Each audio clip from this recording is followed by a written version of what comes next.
It's Do Time with Pastor Steph.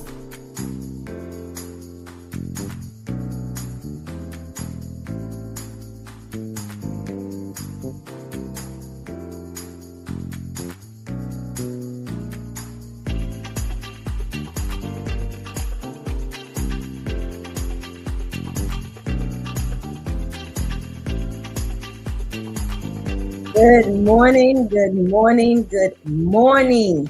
Rise and shine. You're on with this Do Time with Pastor Steph. Happy Friday morning, everyone. How is everyone doing? Yes, you're on again with your girl Shontyce this morning. Come on in the room. Thank you so much for allowing me to be with you again this morning.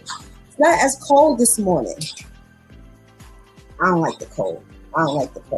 But giving God thanks that whether it's freezing, hot, kind of mild weather, we're on this side of the grave to experience it. Amen. Amen. Now, I've been with y'all all week from shaking the Monday morning blues up until today, up until this morning. Have y'all been on with us? Where have you been all week?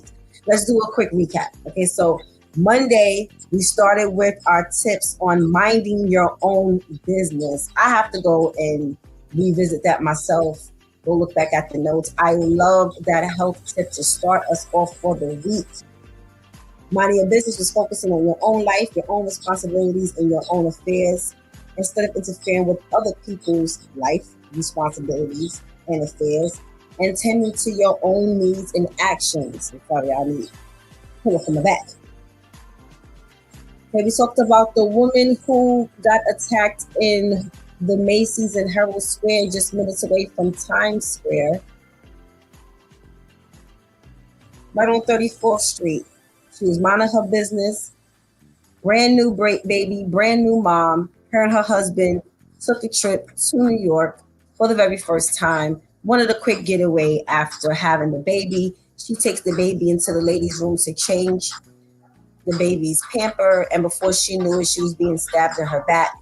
Her arm was slit. Thank God she was able to fight the lady off. But check this out, y'all. The lady had just left a psychiatric hospital that morning. Went to Macy's, bought the knife in Macy's. She purchased the knife in Macy's. Walked in the restaurant and attacked this woman. You have to go back and watch to get more details. It was sick. Then we spoke about the Brooklyn mass shooting, where at a Sweet 16, teenagers are inside partying, having a great time. They leave, go outside. I guess everyone's saying their goodbyes for the night. When there was a shootout, 16s were injured. No fatalities, thank God. They did not say whether or not one of the injured teens was the birthday girl or not. But unfortunately, this was something that they had to experience. The two assailants were caught on surveillance footage wearing surgical masks. I guess that's the new get up wardrobe for criminals now. I don't know. Then we spoke about the man who punched the 73-year-old woman in the face on the subway elevator. And when they saw the surveillance, when authorities got a hold of the surveillance, he was walking with a cane. So we didn't understand what was happening. How you had the energy, the thought to physically attack and harm anyone. And you couldn't even flee the scene as quick as you may have needed to, because you have a cane. I don't know. But we went into our relationship topic and we spoke about the relationship that we have with ourselves. Do I like me? Do I love me? Do you? We touched on some really important tips with the men. So you have to go back and watch. Then we moseyed on into Let's Talk About a Tuesday Church Folk Day, where we were on conversing with the pastors, Pastor Vinny and Pastor KL. We started with our health tip on how to protect your skin in this cold, brittle weather. We have all different skin tones, skin types, and we touched on multiple. So make sure you go back. The key one was buying protective gear, scarves, hats, gloves, the best way to protect your skin. Okay. News-wise, we spoke about the minimum wage rise, how they're giving in the state of New York, they're giving employees raises in 50-cent increments. So it was $15 an hour 2 years ago. Then it went to $15.50, then $16. As of 2026, God spares, the new calendar year, the minimum wage will go up to $17 per hour. So we had our thoughts on whether we felt like they could have done better or not. Then we had a viewer submitted story where they spoke about the mom who died from suicide, or at least that's what it looked like when the daughter, the teenage daughter, found her underneath the second story window of their home, only to find out that the son killed the mom, pushed her out the window, but after he smothered her somehow. And he was really feeling some type of way because she was divorcing his abusive father. They were from Syria, and the mother started to become extremely liberated. You couldn't tell her she couldn't work. You couldn't tell her she couldn't go to school. She started wearing her hijab. That's how you pronounce it, right? Hijab. She stopped wearing that. So she wasn't as submissive as the husband would have liked her to be. She started moving on with her life, and I guess the son just couldn't take it. Okay, then we spoke about FBI Director Cash Patel, who has been having some serious Twitter fingers, getting on Twitter and speaking on cases that they haven't even started investigating yet, talking about suspects who are not really a person of interest. After doing further investigating, they've had to release said suspects because they arrest the wrong person. He's been doing too much, so they've been trying to either force him to resign or fire him. How do we have time to do this as an FBI agent? No, I'm sorry, the head of the FBI administration. Who knows? Then we got into our Wow Wednesday, where we had our socially conscious segment with our girl Vivian, and she spoke about the decrease in the speed limit as of 2026. It will go from 25 miles per hour to 20 miles per hour in areas where there is high pedestrian and cyclist activity, traffic. Okay, she spoke about those affordable, should we say, unaffordable homes, where out of every 4 homes, only 1 home is labeled as reasonable financially. These families can afford the homes. In cities like New York City, San Francisco, Seattle, you have to be averaging at least $200,000 a year to buy a basic home. Then Vivian brought us the news about UPS having this lawsuit against them because they have been neglecting to pay wages to their employees, who they are asking to come in early, stay late, and the employees have not been taking breaks without according to their paycheck, because when they go look at their paycheck, it says that there's been money deducted from breaks. And UPS is not the only company, but you got to go back and watch to see what other companies are doing the same thing as well. And then she told us about the 29-year-old DoorDash driver in Indiana who was caught on surveillance spraying the people's food with pepper spray.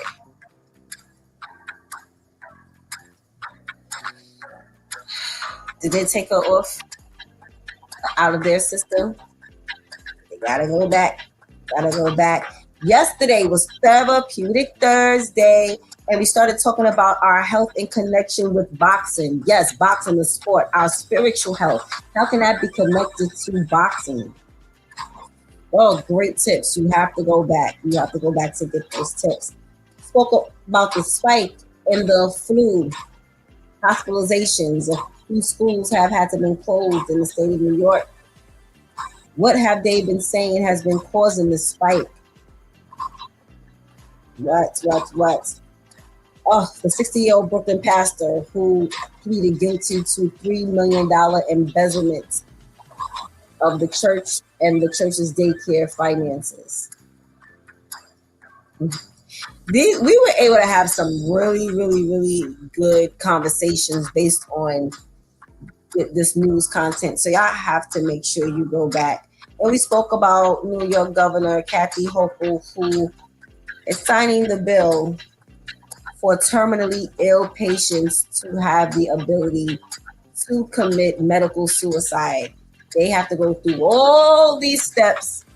If you've been diagnosed or only have 6 months to live, you can now phone a friend or tell a friend, DM a friend, to email a friend to come and sign this waiver with you to make sure you're not being coerced, and you can take said meds to end your life so that you can end your life on your terms. You gotta go back.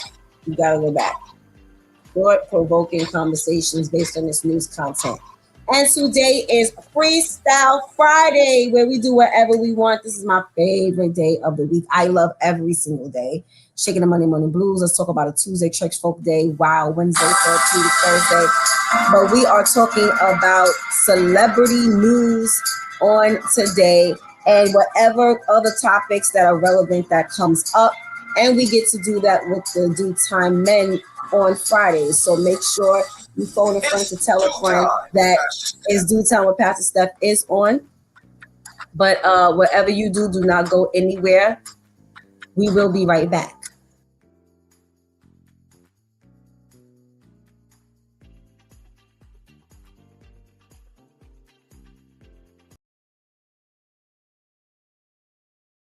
Otis Boykin's mother died of heart failure when he was 1 year old. This tragedy would drive him to save millions of lives. Born in Dallas, 1920, graduated valedictorian, earned a scholarship to Fisk University, but had to drop out of graduate school because his family couldn't afford tuition. So he started inventing. 1959, Boykin created improved electrical resistors, tiny components that control electrical flow. Sounds boring? Think again. IBM immediately started using them in computers. The U.S. military put them in guided missiles. His resistors made electronics cheaper and more reliable. But here's the incredible part. In 1964, Boykin invented the control unit that made modern pacemakers possible.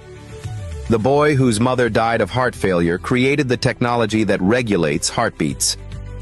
1968, President Eisenhower has a heart attack. The pacemaker that saves his life uses Otis Boykin's technology. By the time Boykin died in 1982, ironically of heart failure, his inventions had saved countless lives. Every computer, every smartphone, every pacemaker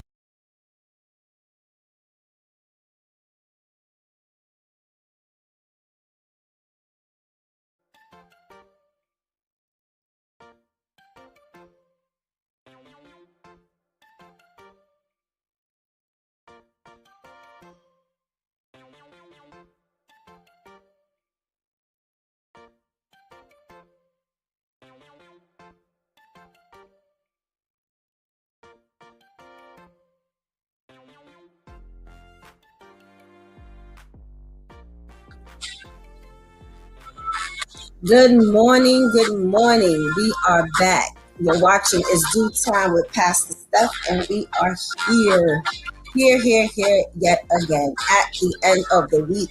Thanking God for blessing us with such a thought-provoking, relaxing, peaceful week. Did you enjoy your week? I enjoyed my week. This week taught me a whole lot about myself and a few other different things, and all the conversations we were able to have with each other to get our morning started off right was amazing. Okay, I hope everyone is paying attention to these PSAs because they are so informative. Gives us a lot to think about. All right, so it is Freestyle Friday, where we always start off with some celebrity trivia. And this morning, one of the things I thought about, I don't know about anyone else, but I grew up being a movie buff, a movie lover, pretty much living at the movie theaters. And I was thinking about the different actors and actresses who have contributed to box office history. How many of them have? If you could think of any celebrities, any actors and actresses that have been in movies that have helped to catapult box office sales. Great box office sales. Make sure you put it in the chat. Okay, so who we got here? We got first one, highest grossing and established star, Samuel L. Jackson. Who doesn't know Samuel L. Jackson? He got his start, I believe it was in Jungle Fever, the Spike Lee movie. He played the crackhead alongside Halle Berry. And that was Halle Berry's first movie. They were amazing. They were amazing together. They were amazing in those roles. And they also played together in Losing Isaiah, where she was a recovering drug addict. And Samuel L. Jackson played her lawyer who helped her get her son back, helped her get Isaiah back. I love being able to see actors and actresses like work together on multiple projects, especially when the characters switch up. I love it. I love it. I love it. If it sounds like I'm yelling, I'm sorry. The music on this end is going, so I have to make sure that I'm up there with you. But yes, highest grossing established stars. First one, Samuel L. Jackson. Give me your favorite Samuel L. Jackson movie, your favorite Samuel L. Jackson character. He's played in Juice. He played the guy who ran the arcade where all the kids would go to cut school every day.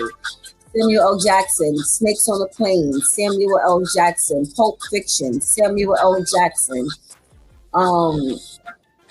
A Time to Kill. Oh my goodness. Opposite Sandra Bullock and Matthew McConaughey. Amazing film.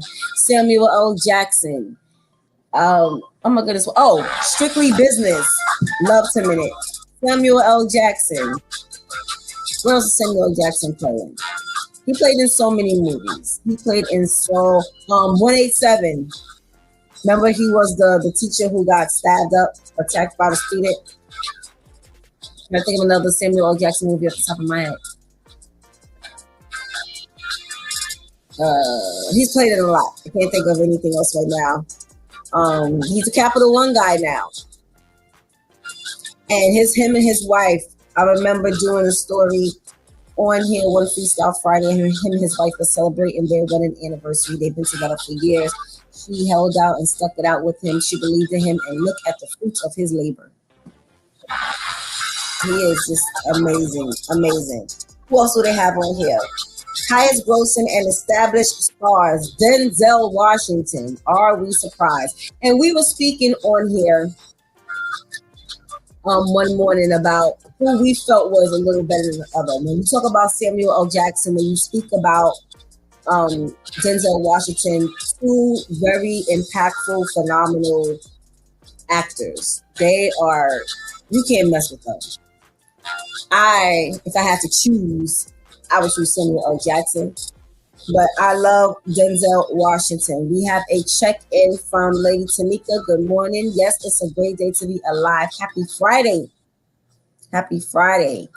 Tevin says Samuel L. Jackson was in Batman. He was? Which Batman? I love Batman. Which Batman was Samuel L. Jackson? Let me know, Terrence. Which one was he in? Okay, Denzel Washington. Who we talking about with Denzel Washington? What movie was Training Day? That's the movie he won the Oscar for. Denzel Washington, More Better Blues, the Spike Lee joint. Denzel Washington. Oh my goodness, Ricochet. Y'all remember that movie? I think that came out like 92. 92. Denzel Washington, Malcolm X. Denzel Washington. He Got Game. I hated that movie. I could not stand another Spike Lee joint. I could not stand He Got Game. Denzel Washington, Out of Time, opposite Sanaa Lathan. Denzel Washington. Yes, Lady Tamika, Denzel Washington, Equalizer. Y'all know the Equalizer trilogy? I love Equalizer trilogy. 1 was good.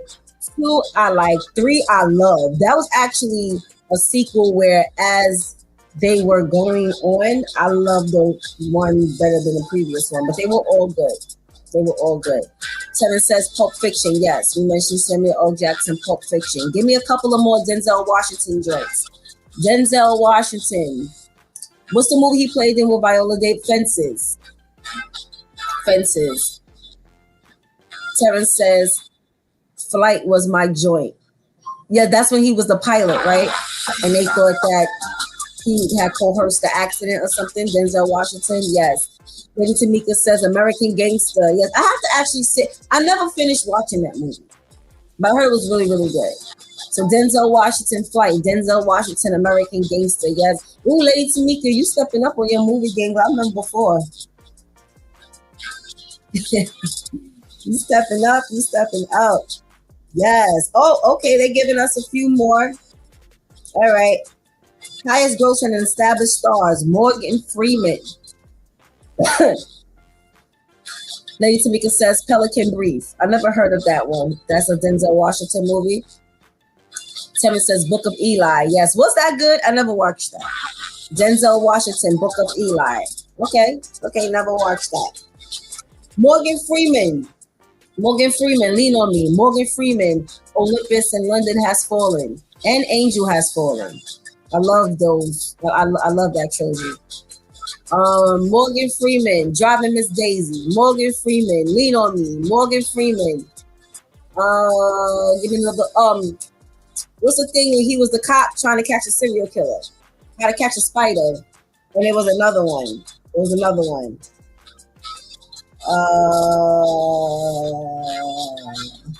Give me some Morgan Freeman. Some Morgan Freemans, you guys. I loved him in Lean on Me. I loved him in Lean on Me. That was my favorite role that Morgan Freeman played. Who else are they giving us? Jamie Foxx. I love me some Jamie Foxx. I will sit and watch the Jamie Foxx show over and over and over and over again. Jamie Foxx, The Piano. Wasn't he in The Piano? Jamie Foxx, Miami Vice. Jamie Foxx. Oh my goodness, if the movie is right there. All right, Terrence is saying, wait, yes, he was in Batman, Morgan Freeman. Which Batman are you you said, who else you said was in Batman? I don't remember. Samuel L. Jackson. Now you say Morgan Freeman was in Batman. Did I miss a few Batmans? I don't know. We have a check-in for my girl, Vivian. Good morning, Vivian. I know you're happy. You out there on your way to work and it is not freezing. Amen. Amen. What Batmans are you talking about? Terrence? All right. Come on, give me a couple more Jamie Foxx movie. Jamie Foxx. What's the movie?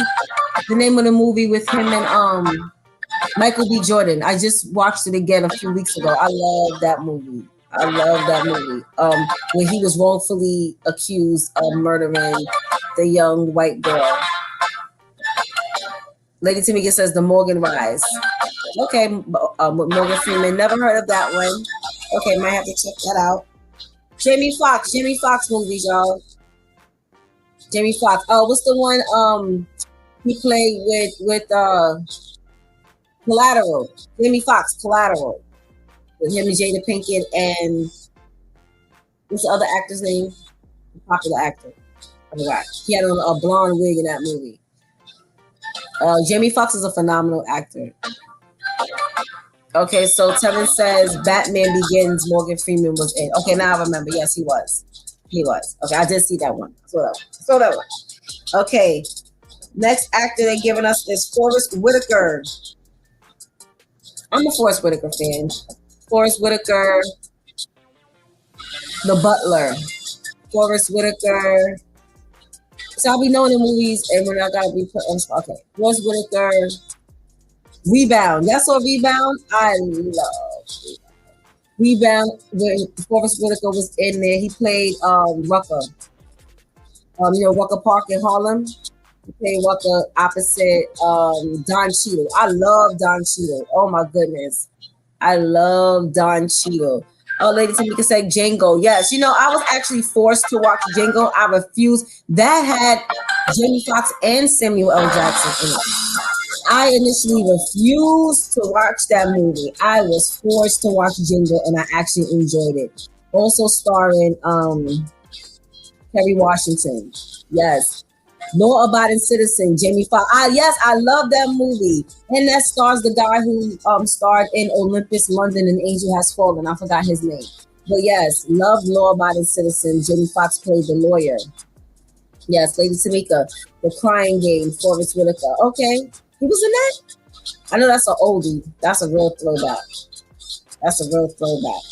Okay, if we do a couple of more. They have Sidney Poitier. They didn't give any actresses. Let me see if I can post. Sidney Poitier is mainly for 60s, right? He started in a lot of movies in the 60s and 70s. Sidney Poitier did a lot of movies, I believe, in the 70s with Bill Cosby too, right? Someone says Godfather of Harlem, that was good. Forrest Whitaker. Yes, and I have to go back.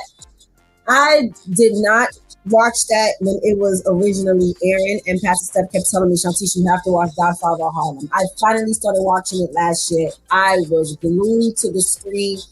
I got sidetracked, and I was like, I gotta go back to it. I have to go back to it. Yes, Forrest Whitaker and Godfather of Harlem. That series is so good. Yes, it's streaming on Disney and something else. But pull it up. It'll be able to tell you. It'll be able to tell you. Really quick, before we get into our celebrity news, I wanted to see if I can pull up some actresses.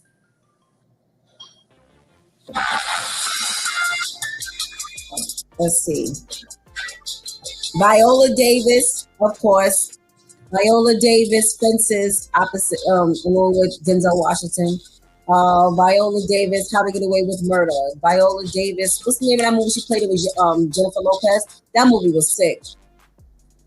That movie was sick. Oh my gosh. Okay, give me some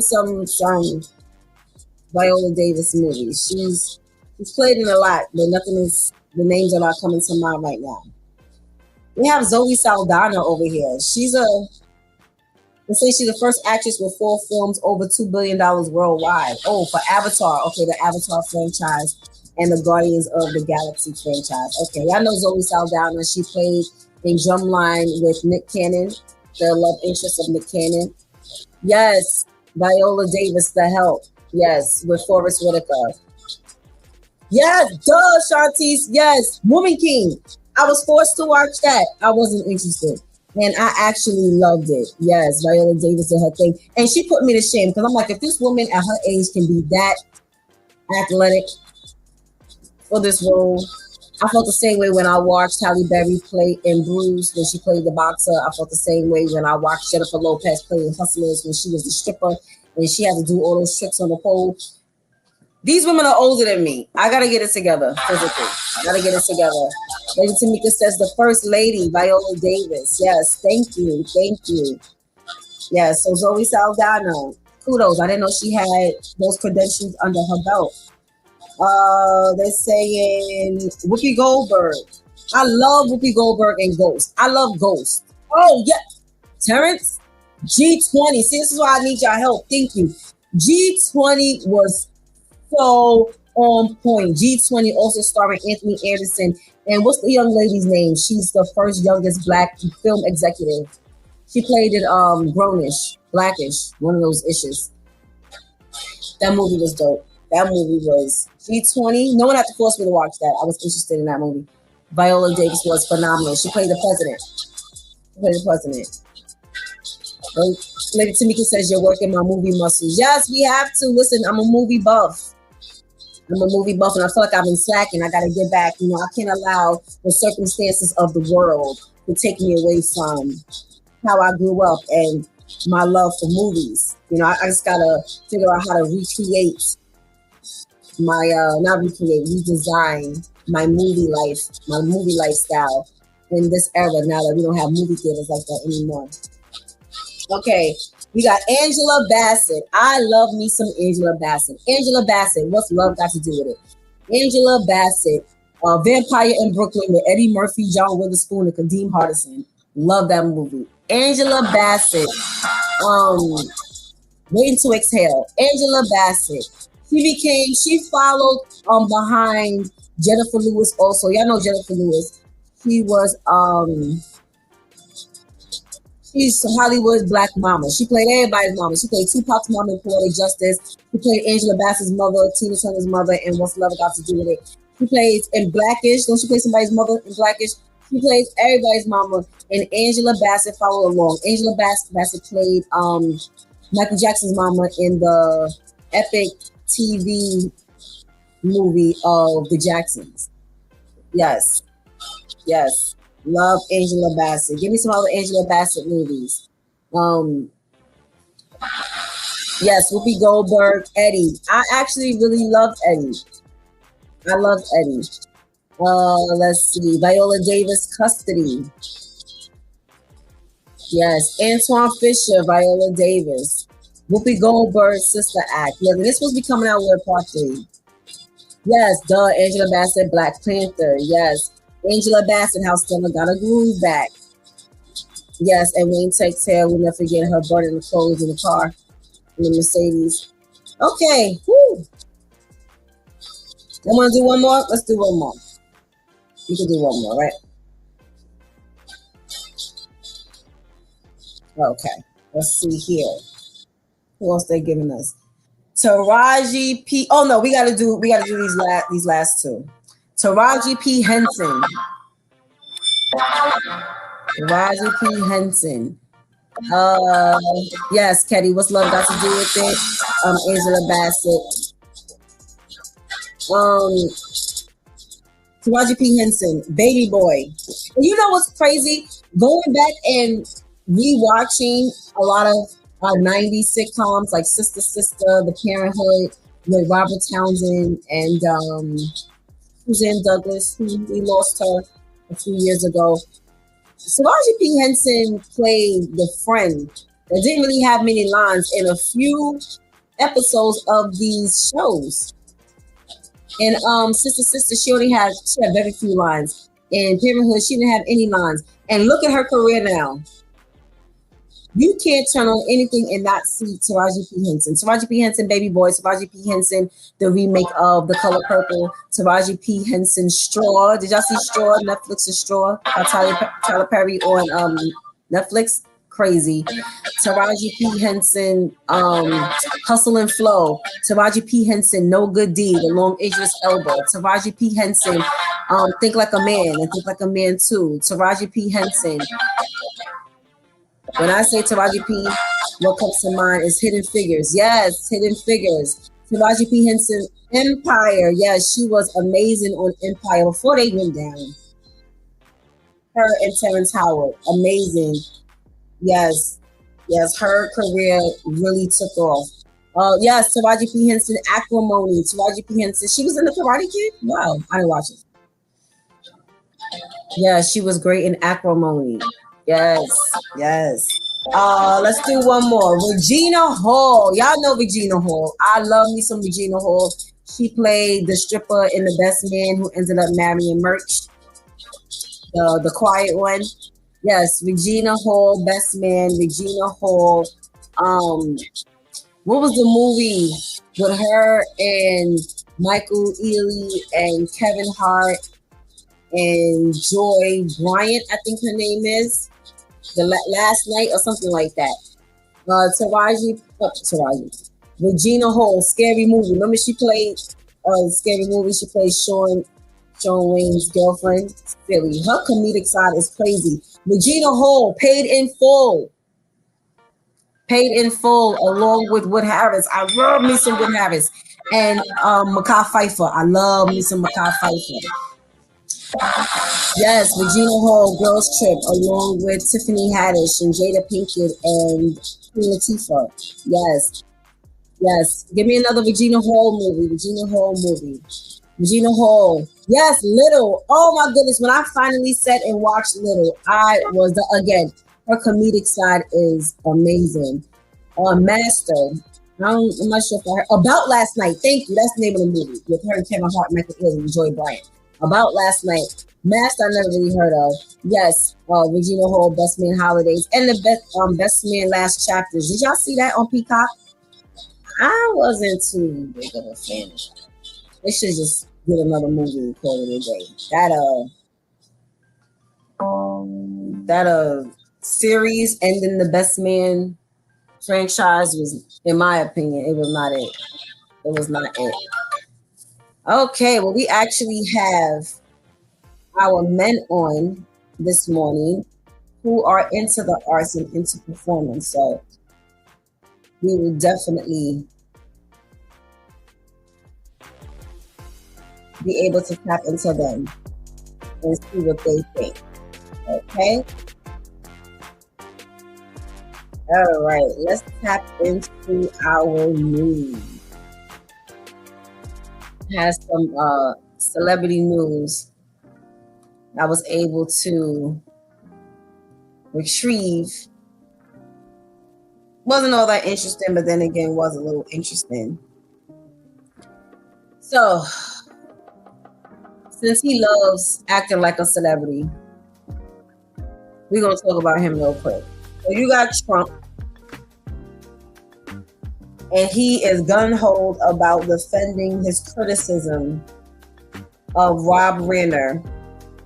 Y'all know the guy who played in All in the Family. Unfortunately, him and his wife was fatally murdered this week by their son. And Trump has been finding the need to defend himself against the quote-unquote criticisms of Rob Reiner.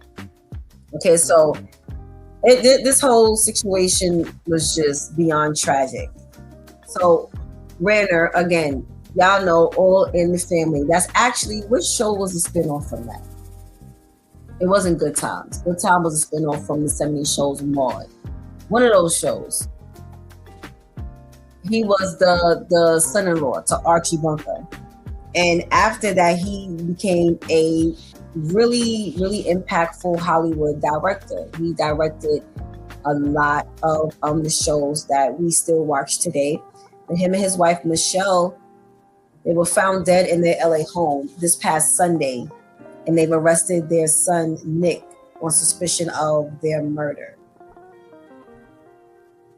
It was crazy because so many different things have been coming out, of course, now after people pass away. Now it's like, oh, so-and-so said this, so-and-so said that. So Rob Reiner reportedly said that he was really scared of his son, Nick, and he was scared that his son was going to hurt him. And I heard something else where the mom, the wife, was saying the same thing. Like she was a little guarded about their son being around them. And he was actually staying on their property in the guest home. So, a lot of times these celebrities, they have their home and they don't just have a guest room, they have a whole mini guest house. That's where the son was staying. So President Trump repeated his criticism about Reiner despite this horrific ordeal. From what I read in another article, they're saying that the couple was brutally stabbed. The son stabbed them to death. I believe he was almost 80 and the wife was in her 70s.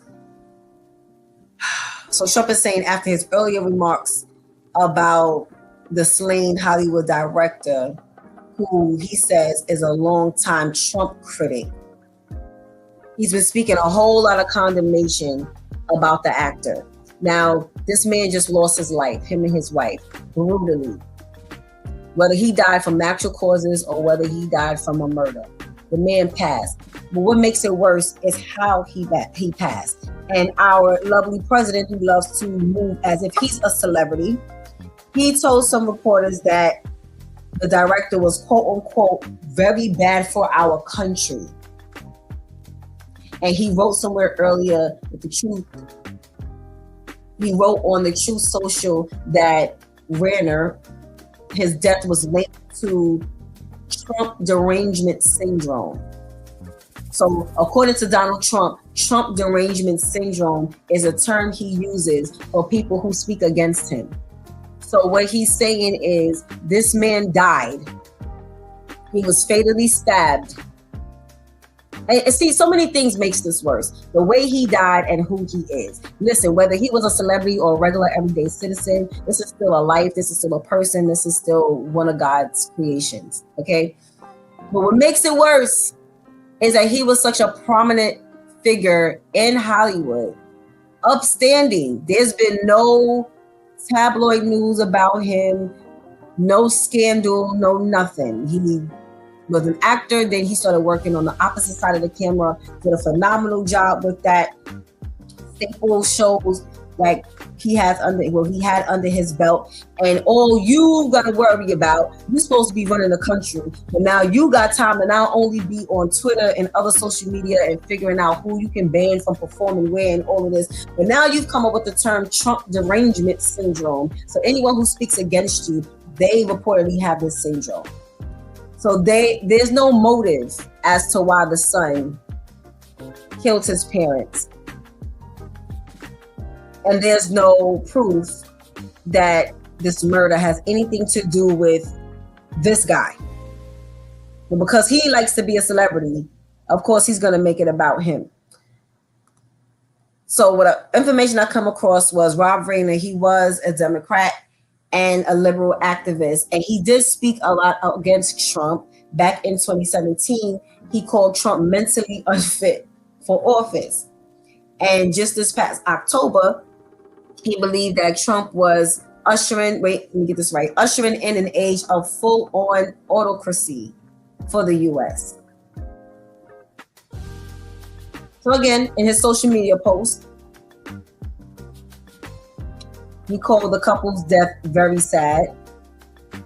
He also criticized Rob Rayner, saying, quote, he was known to have driven people crazy by his raging obsession of me. Sir, the man is dead. He's dead. What are you talking about? Okay, yes. Thank you, Lady Tamika. The Jeffersons. Okay, yes. The Jeffersons was a spinoff from the 70s sitcom All in the Family, where Rob Rayner starred as the son-in-law. Thank you. Thank you, Pastor KL. Yes. Good morning, Pastor KL. How are you? Oh, so there's a representative, a Republican representative. He's been getting a whole lot of backlash because of this. Trump has been getting a whole lot of backlash because he just can't seem to shut up. And one of the Republican representatives stated, quote, regardless of how you felt about Rob Rayner, this is inappropriate and disrespectful. This is an inappropriate and disrespectful discourse about a man who was just brutally murdered. So they're saying shortly after Trump made these social media posts repeating his thoughts on the actor and director Rob Rayner, he then went to a press conference in the White House and calling the actor/director a deranged person who was partly behind previous claims of collusion between Russia and his team. How do we make this about you? This man was just fatally murdered, brutally murdered, along with his wife. They were found dead in their home at the hands of their son. And you talking about you? Even if he did say some things he didn't like about you, is he lying? You know, you gotta be real careful about wanting to be in the spotlight. Because you so dumb to you stupid. This makes absolutely no sense at all. Well, talk about people who want to make themselves popular. I'm sure you heard of the Brown University shooting that took place just the other day, where 2 students were killed and 9 students were injured during the school shooting on Rhode Island. It was Rhode Island campus. And they were searching for the shooter frantically. Now this took place in the schools where they said, hold on, because you know each school has like different departments, in the Barris and Holly Engineering Building during final exams. So these students were in the classroom taking their exam in a study session, and the shooter just made his way in there and started shooting. They did have a person of interest in custody. He was a 24-year-old man, but then he was later released because they couldn't find anything on him. They were able to obtain photos and videos of another person, someone who looked a little stocky, just like this person here in the photo. And of course, the suspected gunman that they were looking for was found dead in New Hampshire on Thursday night. Why? This is why I be telling people that you're not really about that life. You allow the enemy to influence you to do the things he already sees is playing on your mind. And because you can't really handle the consequences, you don't want to face what you did. Now you take yourself out. Why? So now there's no justice here on earth. Because God gonna get his justice. There's no justice here on earth that can take place. So the suspect, 48-year-old Claudio Manuel Neves Valenti, who is a former student of that same university that he shot up.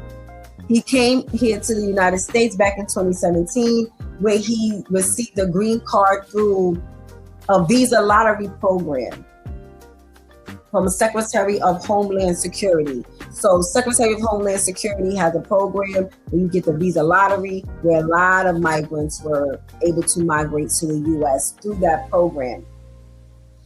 So it's been directed the U.S. Citizenship and Immigration Services, which is part of DHS.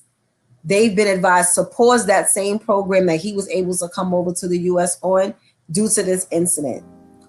They're saying that this suspect is of Portuguese nationality. And he's also believed to be responsible for the shooting death of an MIT professor 2 days after he did this. So he did this school shooting at Brown University in Rhode Island on Sunday. They're saying they believe that 2 days later, he made his way to Massachusetts, and killed a professor at MIT. They're saying that he previously attended the same school as that professor as well between the years of 95 and 2000. So you went to Brown, you shot up Brown. Then they're suspecting that you went to the same school as the professor you shot 2 days ago. Did you feel like they didn't teach you properly? Is this what we do when we feel like the school system has failed us? Is this what happens? This is crazy. Like, what are we doing? What are we doing? Okay, so we're going to get a little lighter here. Just a little bit. So we spoke about boxing yesterday morning, right?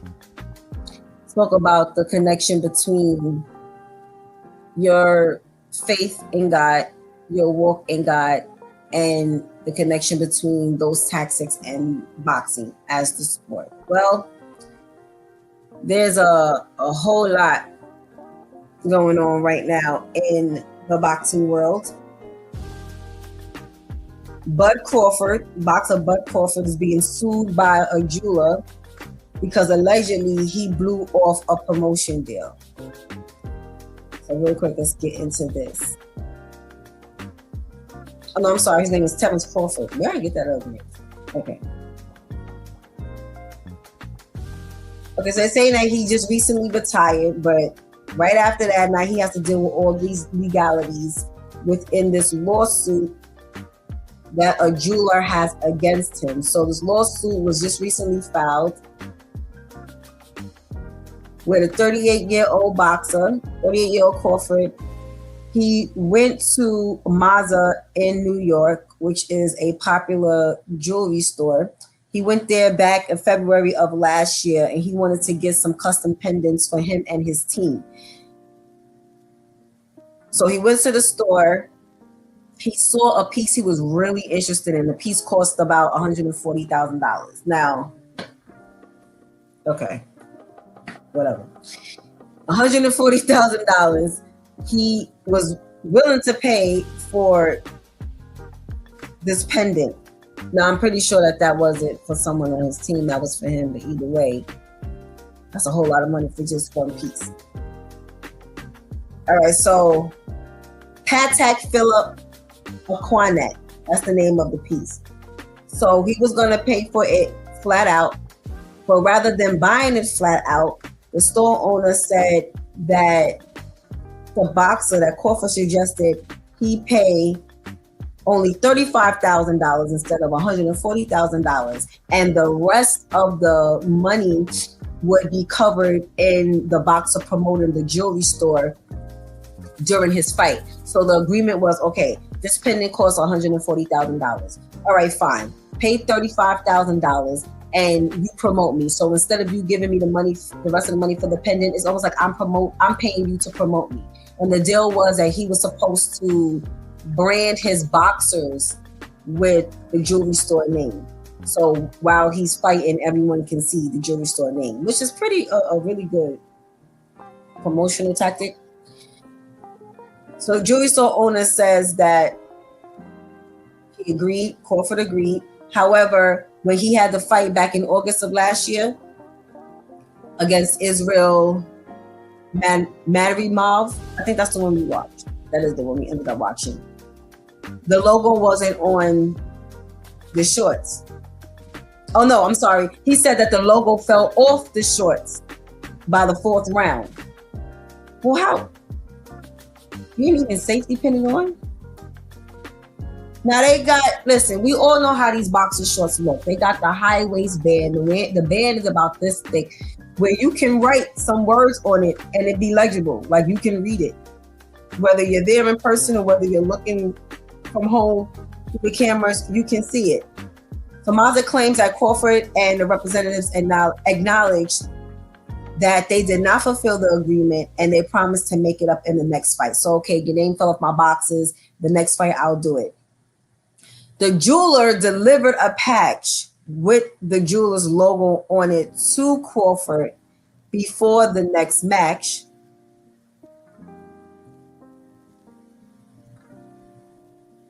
But was told that he wasn't going to wear it.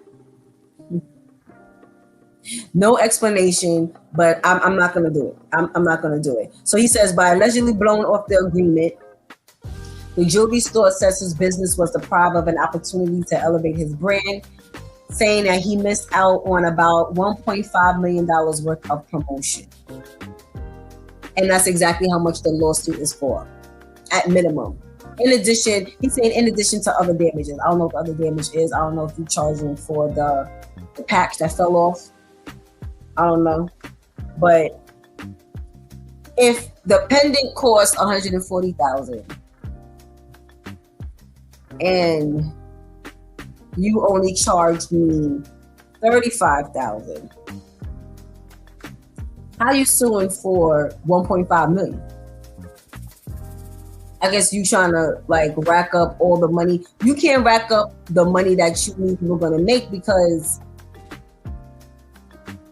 you got different pieces of jewelry for different prices. So the difference between that was $105,000. So if you were going to sue for that, I can understand that. But $1.5 million plus damages, what are the damages? Well, listen,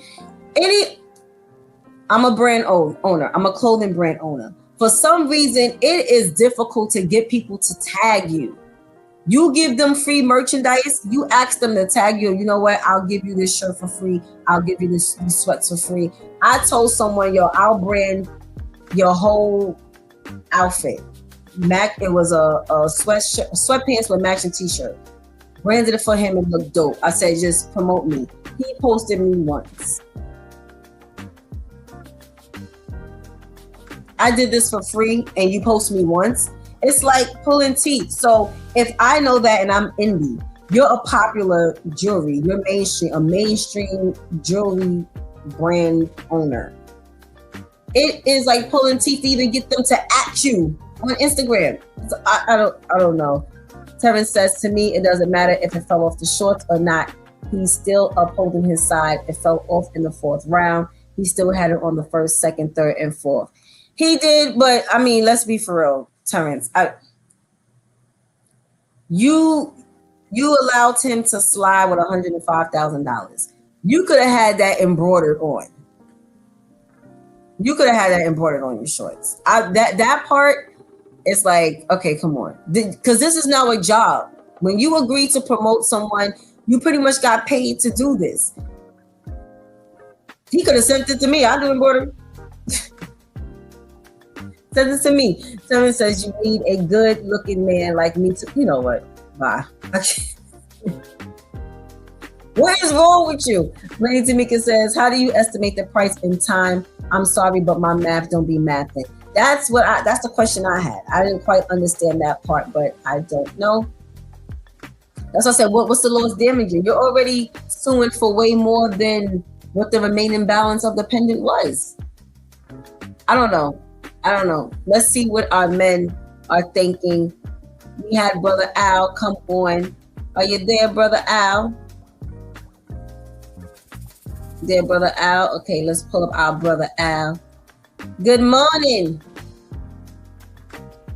Chop of the morning. How are you? Everything is everything on this nice, rainy, beautiful day. Yes, raining nasty outside, but it's not as cold. It's like, ugh. Okay, so we traded the freezing weather for the rain, but I'd rather that because I hate being outside. It's freezing, windy, and raining. It's like, okay, God, you gonna have to pick a side. Which one you want it to be? Can't be everything. Oh, yeah. So we started this morning, Brother Al, as you are an actor, you're in the arts, you know what it is for the film, the stage industry. We were talking about box office breaking actors and actresses, and they gave us names like Denzel Washington, Samuel L. Jackson, Viola Davis, Angela Bassett, Regina Hall, Forrest Whitaker. Who is an actor or actress that played in a movie that you can remember that just broke the box office records at one point? Oh man, I love all of them guys, but my favorite is Denzel Washington. He always been my favorite actor. Ooh. What's your favorite movie that he played in? Man, I would have to say, Malcolm X. I think he did a phenomenal job. I mean, all his movies is great, but Malcolm X, that's the movie he should have got the award for. They had to let him be a thug to get that award. But remember, it was a whole controversy about that because they said it wasn't until he played that crooked, nasty cop that he got the Oscar. It wasn't until Halle Berry, all the roles she played before Monsters Ball. Yeah. And Monsters Ball, in my opinion, wasn't all that bang up of a movie, but then she got an Oscar for that because of all the nudity and, the explicit scenes. There was a lot of controversy behind those two. And you see what happened, what they don't understand is that, especially with us black actors, they portray us as black folks as one way anyway. So when they put us in those roles and do that, then it's like, oh, okay, they did a great job being there, so it's crazy. There's something. Absolutely. Something else that stuck for me. I was watching when he was talking about it. He said that, you have to set your boundaries. You have to set your standard. Some people, they so desperate to get in there. Yeah, I'll do it. Like a lot of people don't know at Monsters Ball, they asked Angela Bassett to do that. Yes. I just found that out. She was like, oh, no, sir. Yes. I just found that out a few months ago. I was like, wow, she was up for the role. And like you said, when she read those sex scenes they had in there, she was like, yeah, no, I'm not about to do this. And when we think about all of the movies she's played in, she's never had an explicit role, like an explicit role or explicit scenes. Well, I think she had one, and what got to do with it? Well, that one, and also oh man, what's that word? Stella. She good when she had the shower scene with what's the name? Oh, okay, with Taye Diggs. Yeah, but which still wasn't like crazy, but Yeah, it wasn't no Monsters Ball. Yeah. It wasn't no. Monsters Ball. Monsters Ball had me said, okay, y'all did something real. wait a minute. Right? Y'all can't tell us either that wasn't real or somebody can go somewhere and finish. Those scenes be way too intense and too close. Oh yeah. Way too close. Okay, wait, we have a few check-in. Good morning, Anika. Thank you so much for joining us this morning. Good morning, Pastor Steph. Thank you so much for joining us. Oh yeah, I got my real movie buffs in the house now. Pastor Steph says Halle Berry. Okay, so Pastor Steph is saying Halle Berry was one of the record-breaking actresses, box office. I mean, she is, but is that what you're saying? Anika says, yeah, Training Day. Absolutely, for Denzel Washington. Has a Steph said Chadwick Boseman in Black Panther. Yes, he really set the tone for that was Marvel, right? Was that Marvel? Yeah. Black Panther's Marvel. You know what? What's so crazy though? When they talk about Chadwick, right? I think he was a phenomenal actor. Whenever you hear his name, you hear Black Panther. Nobody talks about the phenomenal job he did with James Brown. Oh my God. He killed that. He killed James Brown. Yes. Yeah, no, he did. And I didn't finish watching it, but I finally started it and I got, I think, to where it was the middle.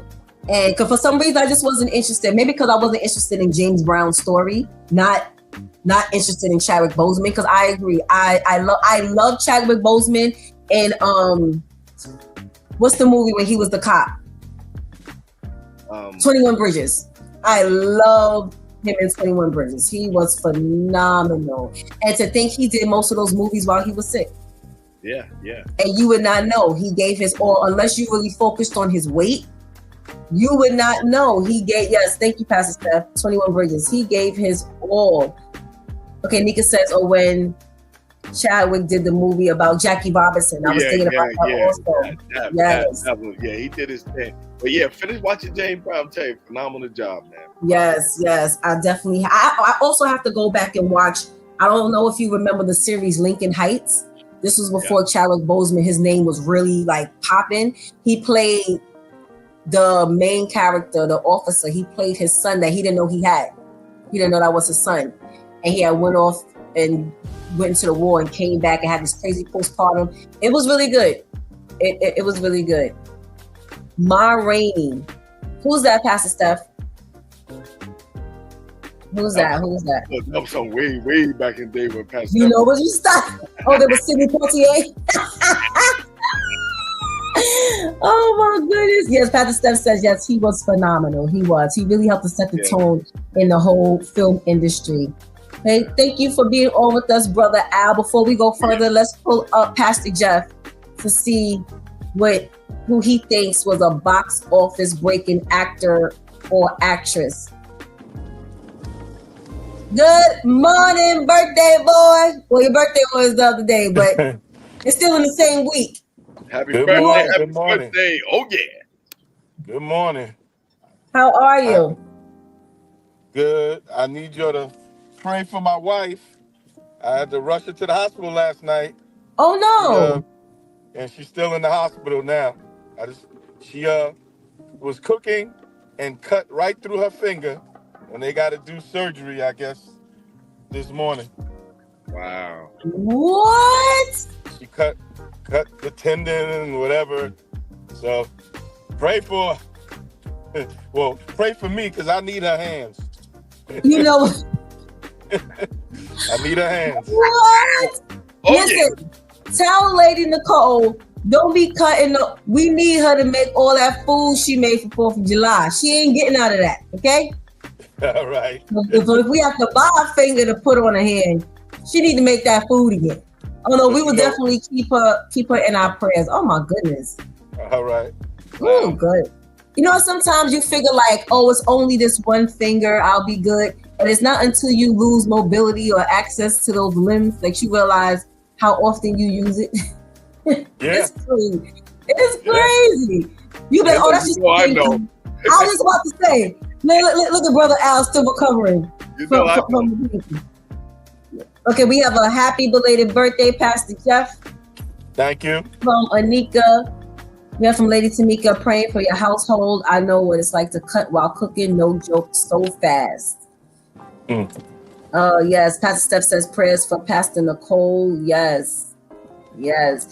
Thank you, sir. In the beginning of Chadwick Boseman's career, yes, he was on Lincoln Heights. So, Pastor Jeff, yes, you know you love movies as well. Who do you feel was a box office breaker, whether actor or actress? Well, you know, I gotta go with Denzel. And I gotta go with Training Day, man, because I like that thug stuff he did, you know? You know what I'm saying? I'm putting cases on all of you.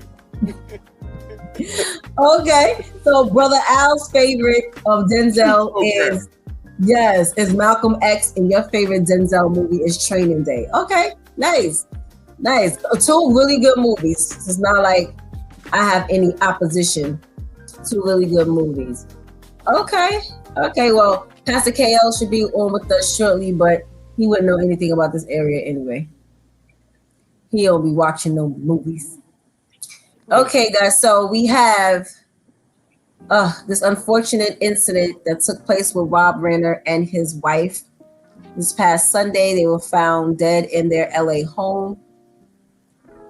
Authorities have I believe his son is 32 or 34, early 30s. Their son, Nick, they said they were stabbed to death. He was staying on the parents' property in their guest home. And both parents, Rob Renner and his wife separately, there are reports saying that they both have made claims that they were nervous and scared to be around their son, what he would do to them. I read in another article that they were invited the night before. They were invited out to someone else in the industry was having a gathering, a party. And the wife called and asked, would it be okay if the son came along? Because she didn't want to leave him by himself. Only for the following morning, they're gone. And now you got the other wannabe celebrity who is saying that this death is because Rob Renner had so much to say about him and his team and his tactics and what he's doing, and what do they call it? What hold on. I'm sorry. Let me get the right name. Let me see if I can find it. It's something syndrome, he says, that people have.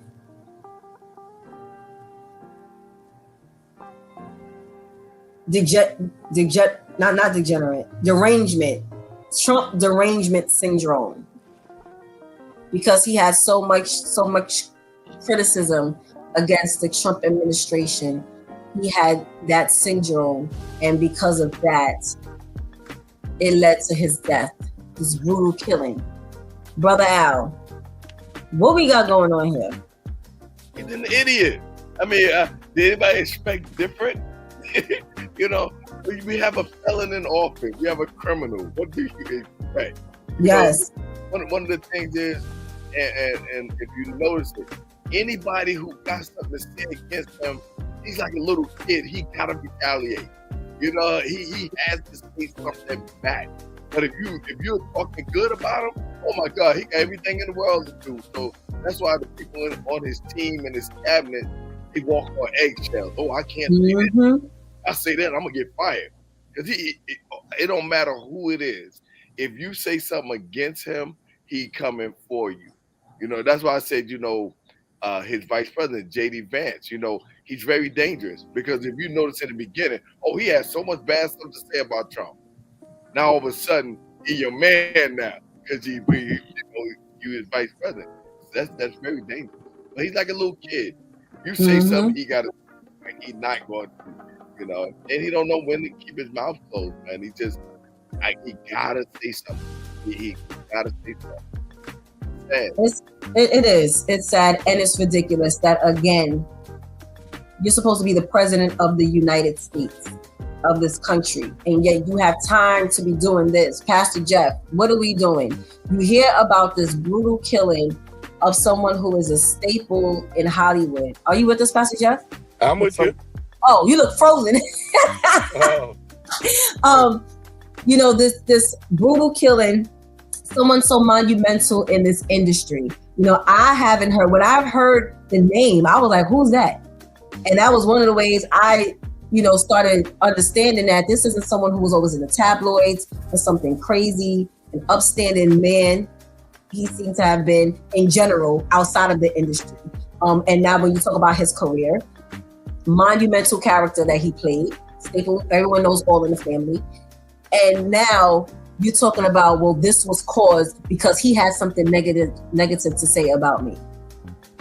Trump is the most I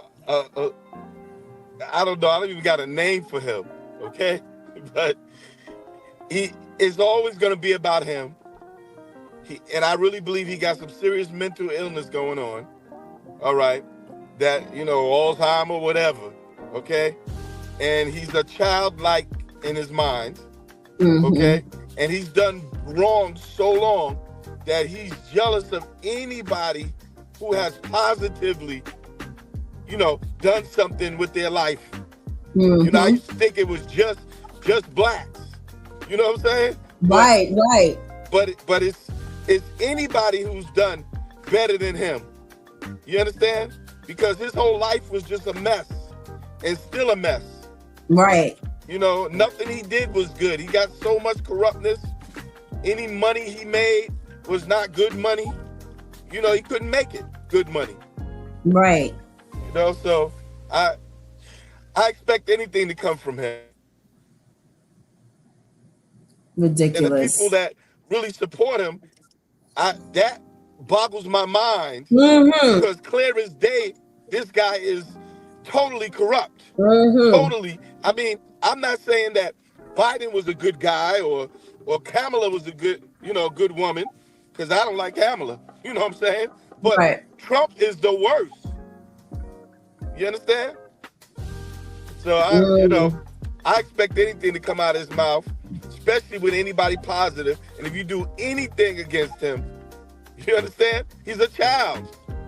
He's got a like a 5-year-old mentality. But I know 5-year-olds that are more mature than him. Right? Where they don't make everything about them. Oh, that happened because you pointed at me. Oh, that happened because you didn't vote for me. Oh, that happened because you did. Because you're it's just too much. I agree. It's just because I'm a Republican, you're a Democrat, so this is why this happened to you. It becomes too much.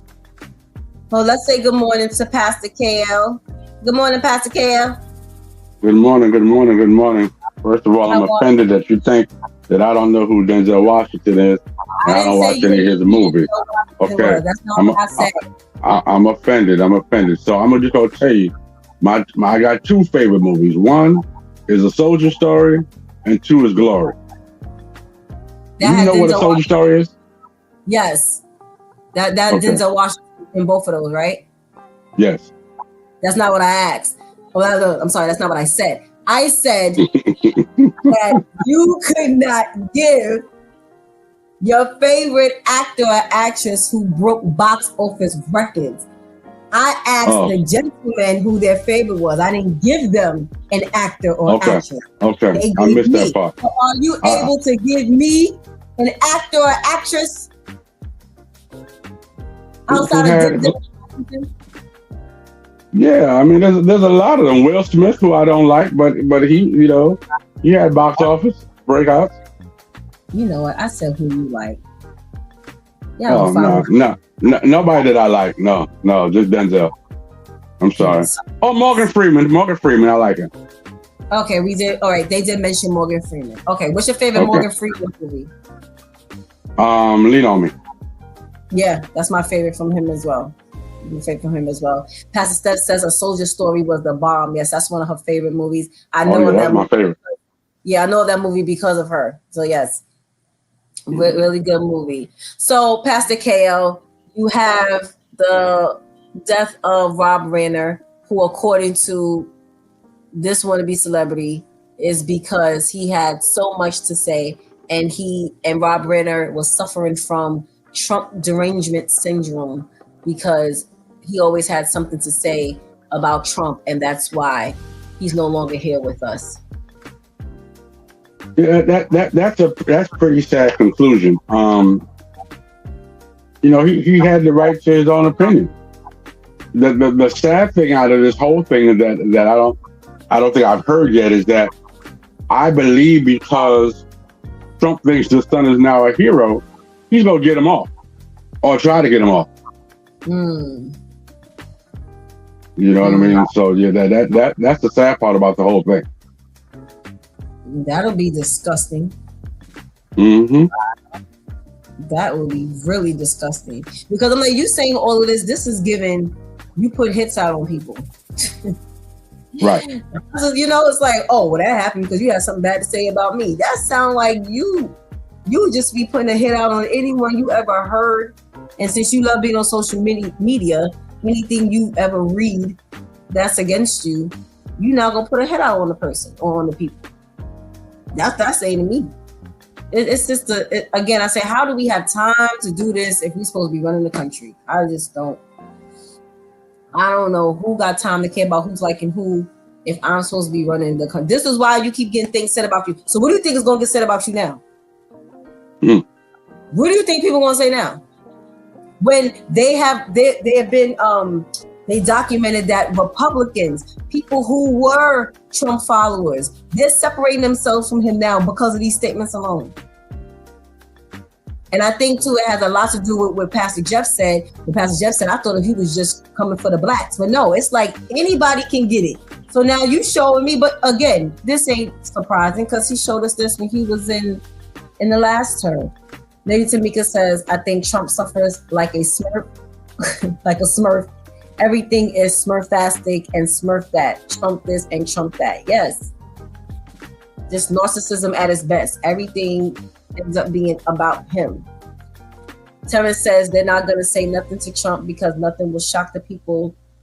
If anything he does now, it's like the new normal with his dumb self.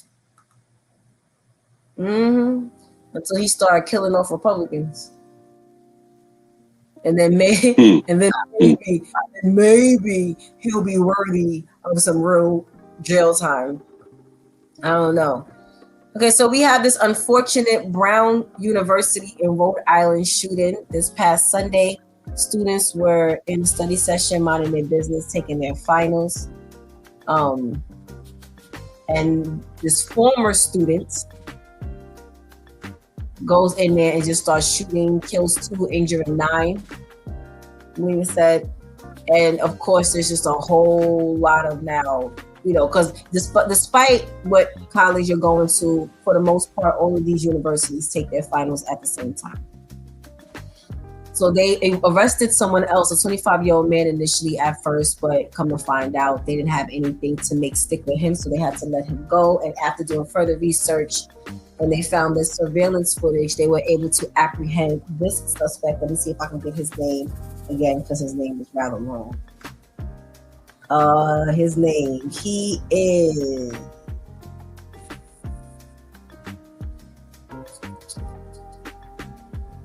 "48-year-old Claudio Manuel Neves Valente." You got a name that long, you ain't got no business committing no crimes. Okay, they're saying that he's also suspected for being the gunman for shooting a professor at MIT 2 days later.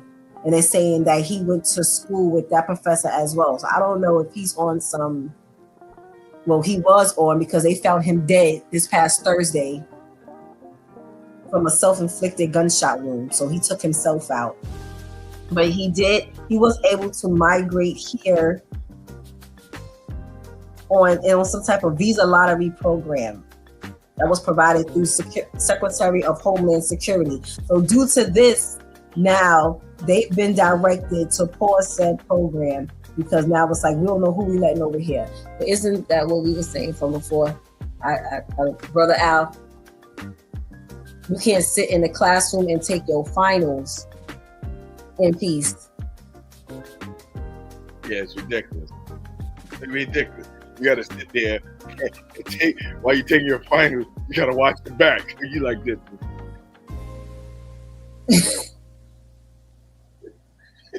You got to look around. That's and you know what? And I hate to say it like that, but just being honest, these shooters are never us.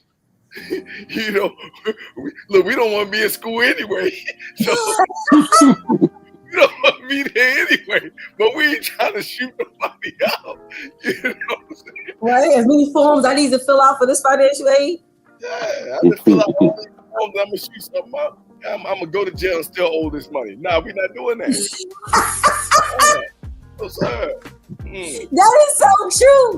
That is so true. You go to jail still owing the university. Yeah. You done paid your debt to society. Come out and they say you'll let come out. Okay, well you still owe the $75,000. And then the interest. So by the time I get out, now I done did time for something dumb. I'm out now. I don't have no job, no nothing, and I owe the state $400,000. This ain't gonna work. Oh my gosh, Pastor Jeff, what we doing when we can't even be safe in school taking a test? Wait, are you muted, Pastor Jeff? You're muted.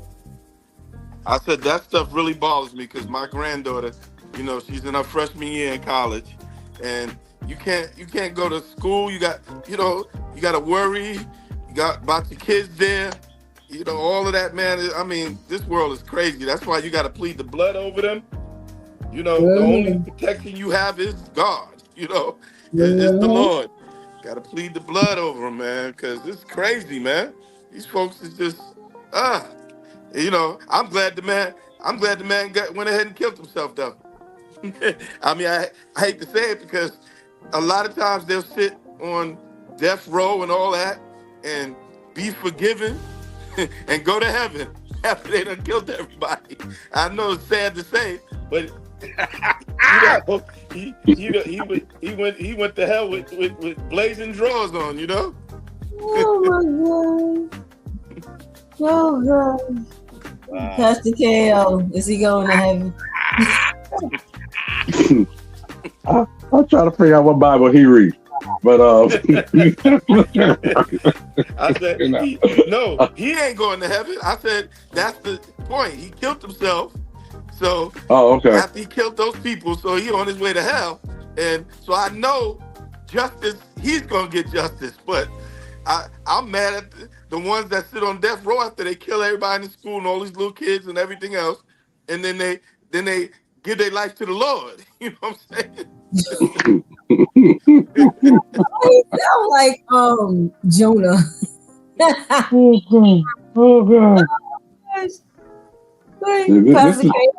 What we got going? My question was he being deported? Did they? I told the story of here a guy got all the way to his finals, and Trump came and got him. So he never graduated, but he was in his last year. So I mean, was this the case? But he's one of them other kinds who build walls, according to his name. You know what I mean? What was his frustration? I agree with Pastor Jeff. You got to plead the blood, or you might be in your own blood. But this is crazy. We don't know who's coming over here, and then once you get here, we got a suspect. We got a guess. And this is just another argument for Trump. To use. You just gave Trump another bullet to shoot. Right. And that's where it said in the article as well. The one who's over the program, like facilitating the program where he got the visa lottery, she said now pretty much like now I gotta listen to Trump and pause this, and it may get eliminated. I'm paraphrasing, but that's what it was saying. She's like, well, I'm saying we gotta pause this, and in addition, Trump been already, like you said, in cahoots with trying to stop this altogether anyway. So like you said, so now, thank you, giving him a reason to believe he is always right for what he's saying. Now I gotta sit and I have to listen because we can't keep taking this gamble. Even if you weren't one of the students who were injured and you weren't one of the students who met your fatality, that is traumatizing. That is, we knew someone who initially brought the story to me, and her daughter is in college, and she said, had she been still like in school during the finals, because she went home by that time for the break. She said, I would have went and got her. No, final done. And that school ain't nowhere near Rhode Island. But still, it's just too much. How am I supposed to now take, and not only that, this is not the first school shooting. So even if I'm studying school in New York and this happened with someone studying school in California, how you gonna criticize me for now being a little uptight because I'm sitting in the classroom too. I'm taking a final too. Like Brother Al said, now I gotta keep looking over my shoulder. God forbid someone asks me for a pencil and I say I don't want to share. Now you might shank me on. It just becomes too much. It becomes way too much. Pastor Steph is laughing at you, Brother Al. Jail term and federal school loans. He's mad that they gave their life to the Lord. Laughing at you, Pastor Jeff.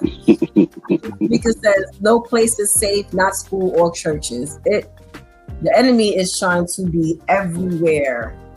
Now with In the school, everything. it may work in your favor in the school, because I'm at the school, there's been a shooting. I ain't paying off the law. Listen, I was trying to study. I was on nobody, and they start up stuff. I don't deserve to have to pay anything. Give me free tuition, I'll come back. Everybody should have passed their final. Everybody should have passed it. You get a car. You get a car. You get a car. Everybody should have passed it. You know what I mean? That's where black folks capitalize.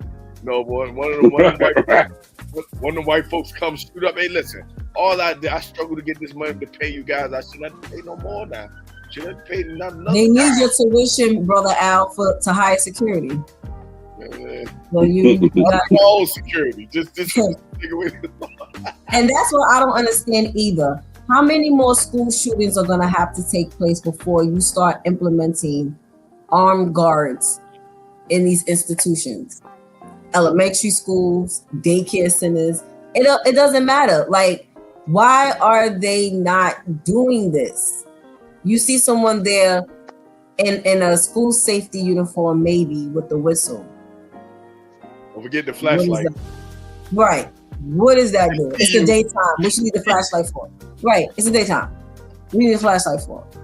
It's like, how many times is this going to have to happen for someone to say, I know, let's put qualified armed guards in these schools, in these educational institutions. So we used to go to Red Lobster by my house back in the day, and there was an armed guard in there. My grandma used to always walk up to him and say, what be going on in here that you need this gun?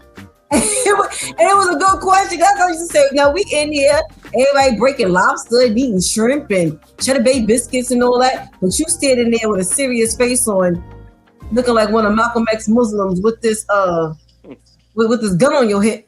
This is turned into a hostile situation. Just in case. But he was in there. Right, but he was in there faithfully. And I'm gonna tell you how times have changed. You see now, cops are on their phones and all of that.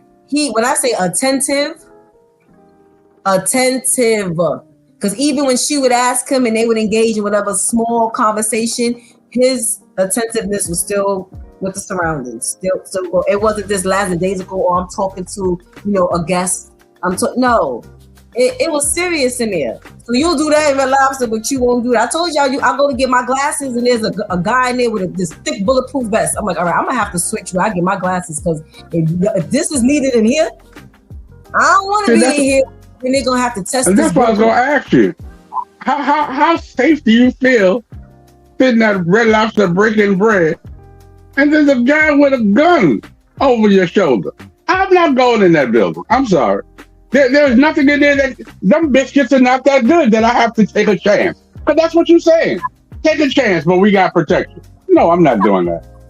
I make my own biscuits. You grew up in the hood, you used to that. I go to give my house. How you doing, bro? Sir, go sit down. No problem, man. Watch over me while I eat these biscuits. That's what I'm about to say. We definitely to that table. My grandmother asked that on our way to the table. Definitely asked. And that Red Lobster used to stay packed. Stay packed. No matter what time of the year, it was always packed. And he was always in there with that loaded gun. So yeah, so I don't. Shontyce, it comes down on a serious side, it comes down to the money. I give you a perfect example, just at my school, right? Cops don't come around and let something go down. So you got these school agents, and I'm not mad at them. They don't have nothing but some handcuffs. They ain't got no billy club. They ain't got nothing. Handcuffs, and they got a flashlight. Okay. When our kids are dismissed, I don't want to start it. When our kids dismissed, we go out and walk down to Dunkin' Donuts. I started going down to Dunkin' Donuts, me and a couple of guys, making sure that the kids get on the bus and go home safe, then we walk back. But here's the sad thing. This is what refers some people, because they think I'm crazy because I do it. But if I go out there and there is a fight, and I go to break up that fight, and I get injured or hurt, they turn their back, go, it ain't in your contract. You shouldn't have been down there. Mm-hmm. you know. But I look past that. I'm like, you know, I want these kids to be safe. And so I walked down there, and we had some parents, and I had to get at some of our parents. They was like, "Oh, well, there's nobody outside." Didn't I explain to the pastor? Well, let me explain something to you. I said, number one, we're not even supposed to be outside, which is sad. Because if I get hurt, I can lose my job. They not paying me. They're gonna say, well, it's not in his contract. He should not have been out there. And I told them, I said, instead of relying on us, some of y'all, especially the men, because we had a Father's Day, a whole bunch of fathers came through. I said, those of you who are not working through the night or get off early, why don't you come out here and help us? Help us patrol. Help us patrol. Don't just look at us and do it. We got 900 kids. I can't watch all. Right. You know, right. I make money. I got 900 kids. I can't watch all. If you've been handling no, it's true. That's the problem. The money when they think about getting paid, because at my school where I graduated, Livingstone, they got the police department now doing security at the school. You know, the police department is scheduled there, but they do need that. They do, and I don't understand how you don't have that. How don't you have that in place? And as you were saying that, Brother Al, it was true because last year or a year and a half ago, there was an incident in Queens where a student left school, a high school student left school. Someone followed him home. He took the bus, got off his bus stop to walk home. They got off the bus with him and stabbed him in the head. It's crazy. Stabbed him in the head. So last I read on it, he didn't die, thank God. But just the trauma, again, that having to look over your shoulder, again, you figuring you're safe. You're a little safer because I'm off of school grounds. So if I do have beef that I know of, if I have beef that I don't know of, I'm a lot closer to home now. I'm good. I done took the bus. Who's taking the bus with me? Now they're taking the bus with you and you don't even know. Let's say he was just walking. He wasn't running. It wasn't no argument like they were about to fight or started fighting, and in the midst of the fight, or they were getting ready to fight, he got stabbed. He was walking. Next thing he knew, they ran up behind him and stabbed him in the head. Another set of teenagers. These kids are crazy. They'll come to your house. I've seen kids go to people's house. I'm like, are you serious? You're going to somebody's house? I wish you would come to my door. Not now. You talk about you got a right to carry in New York now, because that's what they always used to say before. Don't come to my house. Don't come to my job. I don't care where you want to confront me. Don't come to my house and don't come to my job. So I don't. Pastor Steph says New Jack City quote. Which one, Pastor Steph? Because a few quotes come to mind. I said, I got 900 kids. I can't watch them all by myself. Oh, yeah. If you was handling your business. Handling your business. Yes. Alan Payne, New Jack City. Yes, absolutely. Yes, absolutely. We definitely have to see, how are we standing up, and the story with Rob Renner, and now talking about this, it made me think about standing up for God, and God needs us to speak. Do I say what God needs me to say? From what I've been reading in regards to Rob Renner, anything he said about, it said he's a Democratic advocate. What do advocates do? They speak on behalf of their peers, of their people. They speak on behalf of injustice. They speak on behalf of things that they see can be done better. They promote things that are going as great. They speak about things that need to be improved and highlighted why it needs to be improved and so on. So that's a job of an advocate. And if you're on the opposite side of said advocate, then that's your business. That has nothing to do with the individual. And I always say, okay, so you don't want no one saying anything to you. Have you taken the time to evaluate what you're doing that they're talking about? No one takes the time to do that. So when we speak about what it means to speak up for God, I think about spiritual boldness, of course. And speaking up for God means proclaiming truth and gospel. It means defending the vulnerable. Speaking out for the poor, oppressed, and defenseless, as commanded in Proverbs 31:8-9, using your voice for justice. Pastor Jeff. I missed that. I'm sorry. That's okay. So they're saying when it comes up to, do I say what God needs me to say? Do I have that spiritual boldness? Do I speak up for God? One of the points they touch on is defending the vulnerable, speaking out for the poor, the oppressed, the defenseless, and commanded in Proverbs 31, 8-9, using your voice for justice. And what's the question? Do you do that? Do that, and how? Huh? Do you do it, and how do you do it? Oh, okay. I mean, Yeah. God, I can get it. I that's my whole persona. You know, I'm always fighting for the underdog. You know, my heart with God constantly, but even as a kid, I couldn't stand nobody getting bullied. And I'd jump in and couldn't even beat the bully, but I couldn't stand to see it. And I'd end up in the midst, so that's just my whole persona. So yeah, I do it. Okay. Thank you, Brother Al. Speaking up for the poor, the oppressed, and the defenseless, using your voice for justice on God's behalf. All the time, especially in the school. That one kid that don't have no friends, I become that child's friend. That's when they already know, you better leave him alone, or you better leave her alone. So I'm all the time, even when like I said, on Sundays when me and Tamika are homeless, and I speak up. I see somebody trying to bother them, like, yo, go ahead, get out of here. That could be you. I'm always. Thank you, Pastor KL. Speaking up for the poor, the oppressed, and the defenseless, making sure your voice is standing up for God's justice. I think that's a great thing. For those of you who are old enough to know the Flintstones, there was a song that says, I love you, but I ain't gonna be no fool. I'm gonna stick up for you, but I ain't gonna be no fool. There are people who, as Al was talking about, who's in a position where, they're helpless. Yeah, I better help you. But some folks just antagonize the situation, and when they see that they can't win, they need help. You got those folks who are only bad when their friends are around. They talk a bunch of junk when they know Al and Jeff is behind them. You know what I mean? But then when they ain't behind them, they ain't got nothing to say. They become helpless. No, I'm not playing with you. I don't mind helping the poor and helping the people who are helpless.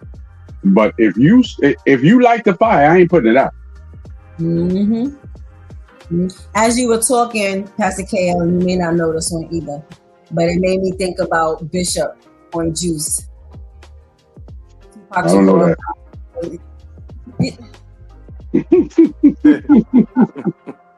I'm sorry. But God bless the bishop. What she said? I said, God bless the bishop. Was he a man of God? Stuff about having you removed until you watch these movies. Because we don't normally talk to people that don't know the black classics now. I told Pastor Steph in the beginning, I do not watch black movies. I told her that in the beginning. We gotta have a meeting with Jesus. I don't know about this.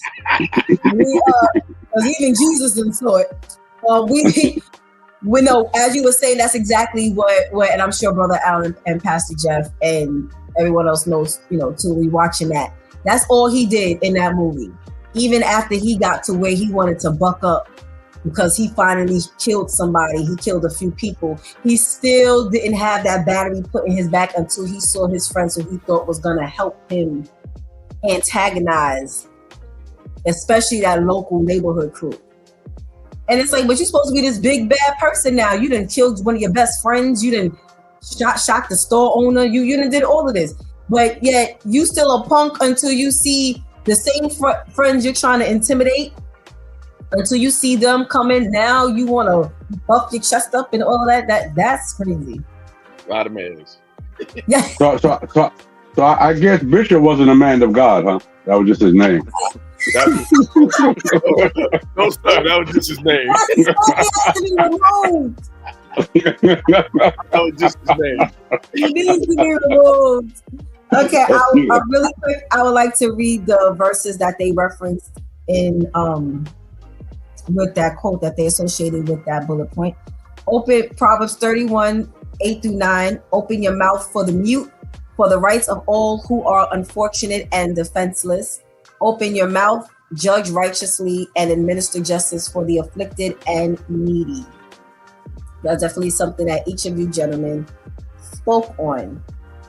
Okay, so another point that they given in, do I say what God needs me to say? Courage over comfort. Choosing bravery to act and speak for what's right, even against popular opinion, drawing strength from faith. Brother Al.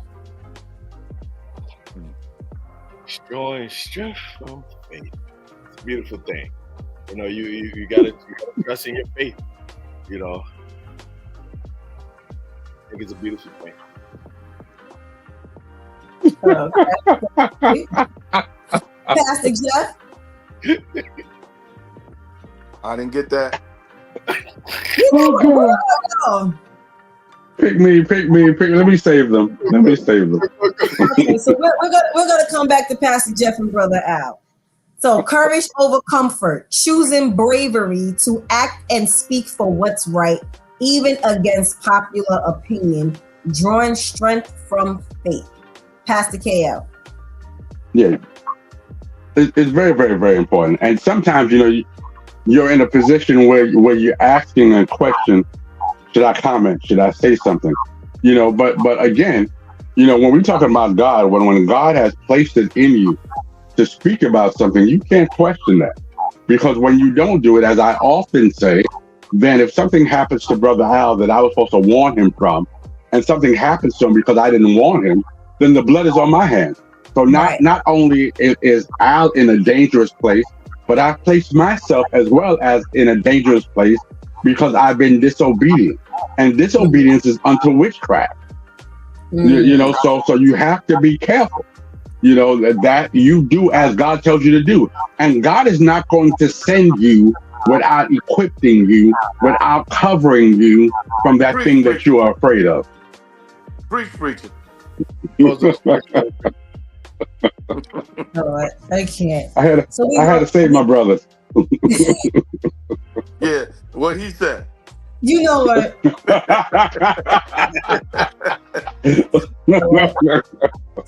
But hearing that makes me think of when God says biblically to have on that moral courage.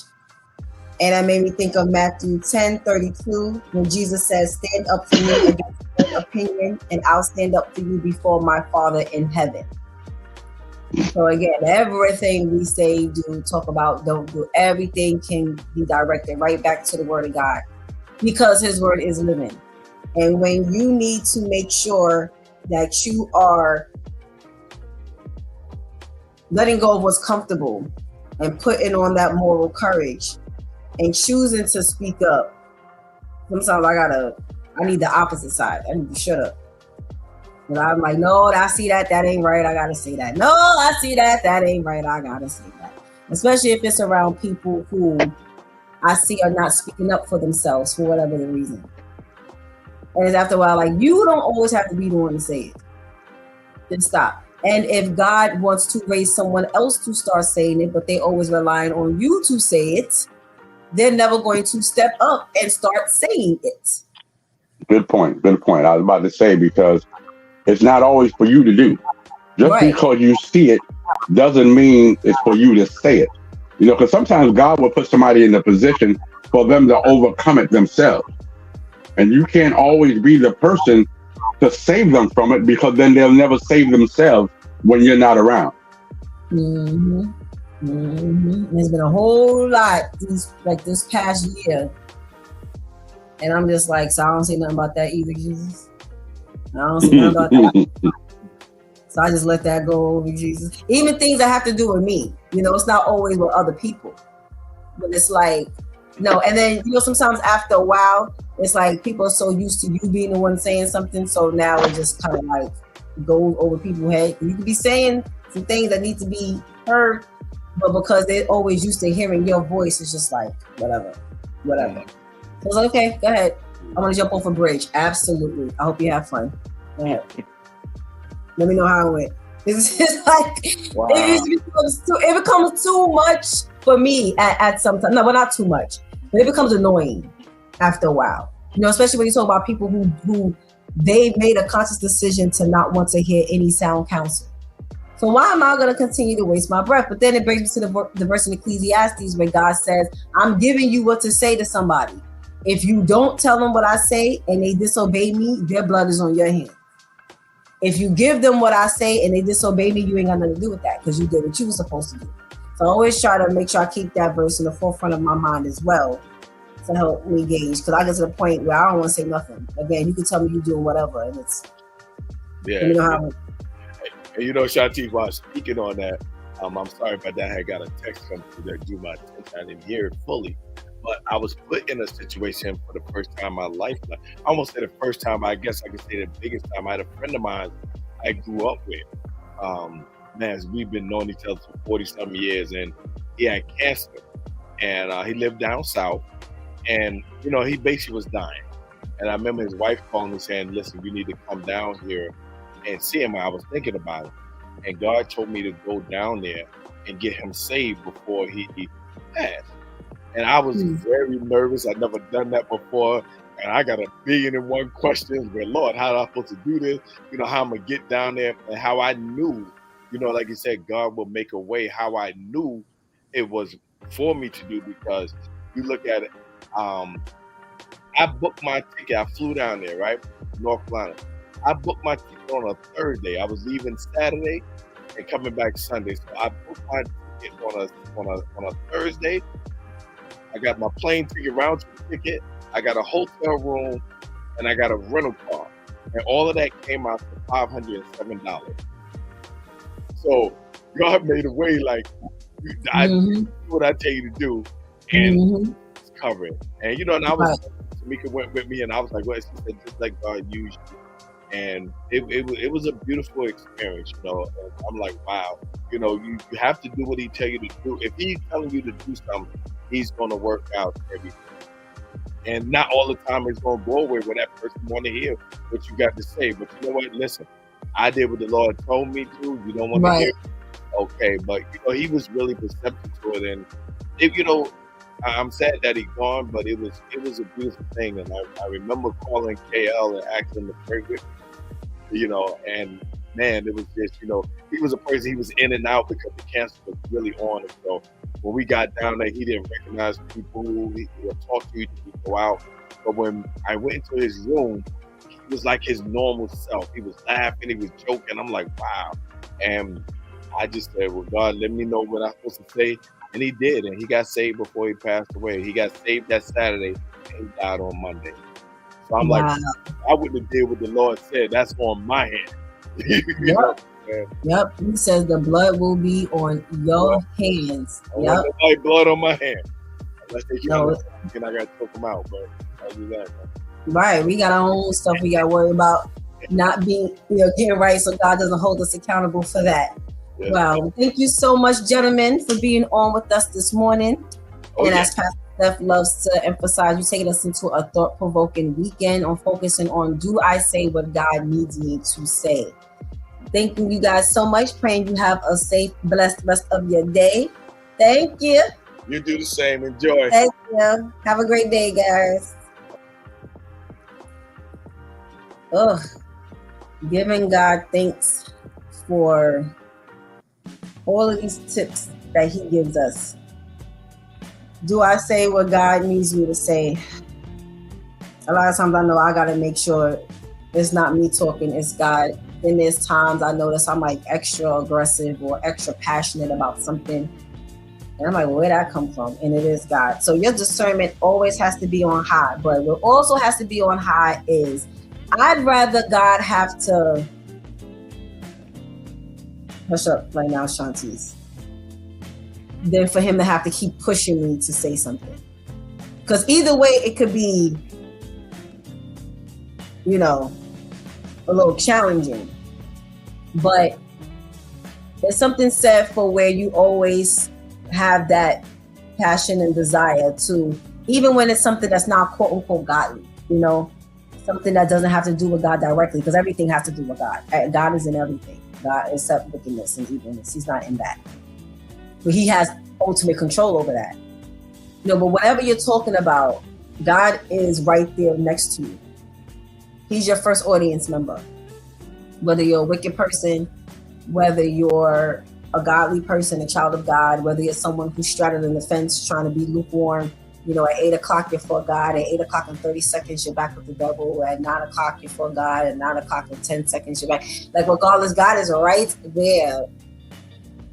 And he knows you.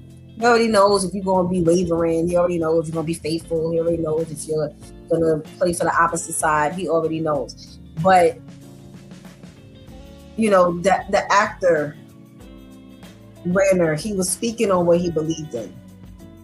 Respectfully. Still doing his work, doing his job, but speaking on the injustice. And if enough of us spoke on the injustice, if enough of us was willing to stand up for what we know to be good, for like Jesus said in Matthew 10:32, that's a verse, right? I don't want to be spoken. Yes, Matthew 10:32. Stand up for me against world opinion, and I will stand up for you before the Father. Not against the Father, before the Father. I will be willing to continue to be the propitiation for your sins. I'll be willing to, when it's time, when God sends me back, make sure your name is called, because you always stood up for me. Because you're not going to be always standing up for Jesus and be a sinner like that. How does that work? It doesn't. Because standing up for Jesus means standing up for God's commandments, standing up for God's precepts, standing up for God's morals and standards, standing up for God's righteousness. How you doing all of that, but you live in the opposite? I mean, you can, but it's really hard. Then you're not really standing up for him. You're just speaking it. Standing up means living out. Stand up for me. Standing up isn't always verbal. It's also what I show in my lifestyle, in my actions. Do I still party? Do I still drink? Do I still curse? Do I still scam in this way? Do I still lack integrity in that area? Do I still? No, especially when you're around people who knew you when. Let me tell you something about people who knew you when. It's challenging to be around them sometimes, because a lot of times it's that constant reminder of where you've come from or where you're still trying to come from, because everything doesn't drop at once. Lord, I wish it did. And there's some things you thought you were going to be able to let go, and things you thought was going to be a struggle. And it's the things you thought was going to be a struggle, you was able to just drop that. And the things it's just, you got to pay attention. You got to pay, even when it talks about, do I say what God needs me to say to myself? Again, we spoke the other morning about, do I like me? Loving me, being my best friend, taking care of me. Am I making sure that I'm encouraging myself properly in the Lord? Am I making sure I'm spending time with myself in the Lord? Am I making sure I'm loving myself, taking care of myself in the Lord? Do I say what Shontyce needs to hear? Or do I say a bunch of flowery stuff to myself in the mirror and then walk off and get mad when God checks me for real, for real? No, I've learned to be very transparent with myself. And sometimes I go a little to the extreme. I gotta reel myself back, like, okay, Shontyce, like, I'm about to slap yourself. But again, having that discernment. So speaking up for God, knowing when to speak, knowing the tone in your voice to have, the body mannerisms to display. I pray over all that. I mentioned all that in my prayer. When God needs me to speak to someone, especially when it's someone he knows I don't want to talk to, like, God, why do you keep sending me? No, I don't like them. And then I learned I can't say that, because we're not battling the person we're seeing. We're battling the powers and principalities and darkness of the world that's unseen. So I don't like what that person represents, who that person represents. I don't like what they do. But still, you're not just asking me to pray for them, you're asking me to pray with them. You're not just asking me to talk about them to you, you're asking me to talk to them. And I'm like, I'm pretty sure, God, this feeling is mutual. They don't want to talk to me, I don't want to talk to them. How about we just talk, we just both talk to you separately, and you allow us to talk to each other through you? But it don't work like that. It don't work like that. Am I willing to say what God needs me to say? And God revealed to me a different aspect of popularity through that. I was never the type that cared about being popular. Everyone knows my name. Everyone wants to be around me. I've always had a very small circle in school. I've always had a very small circle of friends growing up as an adult. As long as I had me and my core people, I was good. I didn't need to go everywhere and everybody know my name, and I ain't need all that. But God showed me, when you care so much about being relevant to even that one person, you do care about popularity. See, we think about popularity in the mass.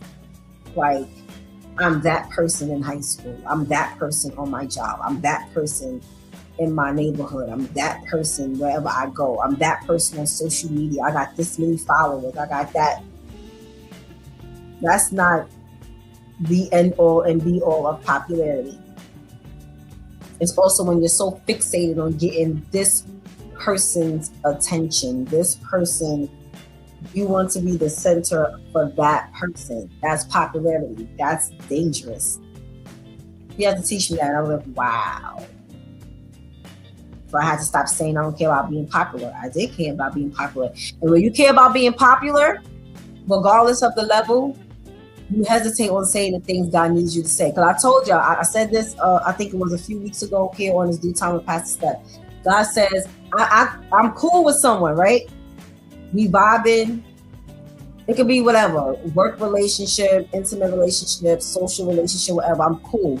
The second God is like, I need you to tell him this, I'm like, well, there goes that relationship. All right. In my mind, relationship is done. Because no one wants to hear God. Everyone wants to hear what's tantalizing to the ear. That's in the word of God as well. Everyone wants to hear the flowery things. God doesn't give me, tell someone they're about to get $300. Tell someone they're about to get that new car. Tell someone they're about to get a better job. I don't get that to give to people. I get, tell them stop using that word because what they don't understand is that they're against me even though they think they are. I get those things. I get, tell them they need to start coming to church or nothing's going to work for them. Those are the type of messages I get to give to people. Who wants to hear that? Who hasn't already wrapped their head around accepting Jesus as their Lord and Savior wants to hear that. So already that starts to draw a wedge between me and the person. Because at that point, I have to then remind them of the why behind why I'm in their life. We meet and we vibe out. We see that our personalities click. We might like a lot of the same shows, a lot of the same activities, outings. We good. We vibing. Talk on the phone. We laugh. We do all of this. Invite you over to dinner. All that. We go out to eat. Go to movies. We chill. Oh, that's cool.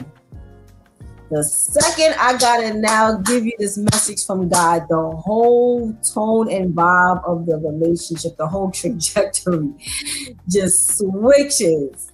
It's almost like before that the light is on, and then after that the light gets cut off. And that's like how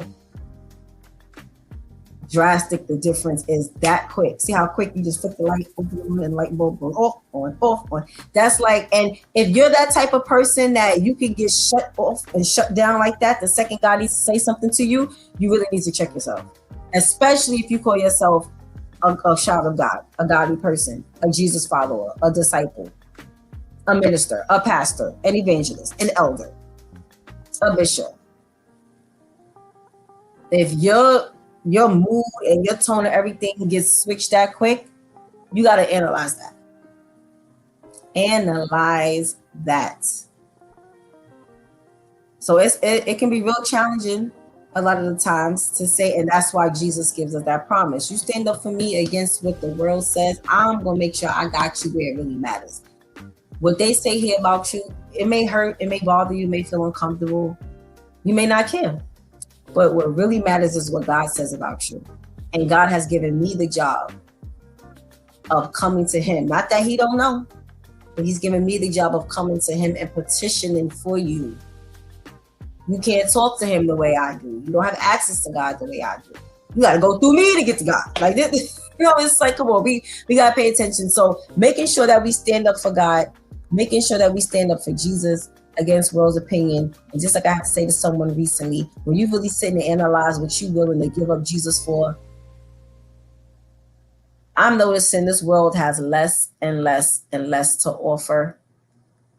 But the way they try to make it look and sound is like, okay, that's it. I'm supposed to give up him for that? No. So make sure that you stay spiritually bold for God. Walk around with that moral courage so that you can be on point for the Lord. Okay? You're watching It's Due Time with Pastor Steph. We've been together all week. Y'all make sure you continue to tune in next week, God's Spares, live Monday through Friday, 7 a.m. to 9 a.m. Eastern Standard Time. Again, do not forget to hit that red subscribe button. Tell a friend, DM a friend, message a friend to come on and hit that red subscribe button. That way you get the notification bells as to any time we go on. It's Due Time with Pastor Steph is not the only show here on this network channel. We're the only one here in the morning. But make sure you tune in with us. Make sure you follow us on Instagram, ACW Media Network. Make sure you contact Pastor Steph and follow her. Like her on Facebook, Coach for Christian Life, the number 4. Listen. Have y'all been contacting her? Have you? Pastor Steph, is it the number 4 or the word 4? It's the word 4. It's the word 4, I'm sorry. Coach for Christian Life on Facebook. COACHFOR Christian Life on Facebook. Make sure you hit that like button. Stay updated with Pastor Steph and everything she's doing, even when she's not on here live with you. Okay, thank you guys so much for allowing me to be with you all this week, assisting you with getting your morning started off great. God Spares next Monday is Shaking the Monday Morning Blues. Pastor Steph will be on, maybe even Sunday night. The Word Prayer Project. She may be on Sunday night. But again, make sure you hit that subscribe and hit that notification bell so that you can be notified when we go on, when Pastor Steph is on. Making sure you focus on Jesus above as he's petitioning for you. Making sure that you focusing on him. Wait, Pastor Steph just said something. Wait, I'm not sure what that means. But thanking God for being on with us. Thanking you, Pastor Steph, for entrusting me. Thanking God for entrusting me for being on. And Pastor Steph being able to join us throughout the week. Again, make sure you focus on God. Don't focus on what you want to do, because he's going to make sure everything is turned around for you, okay? So again, until next Monday, where it's Shaking the Monday Morning Blues, make sure you tune in. God Spares. Have a wonderful, peaceful, relaxing weekend. I love you.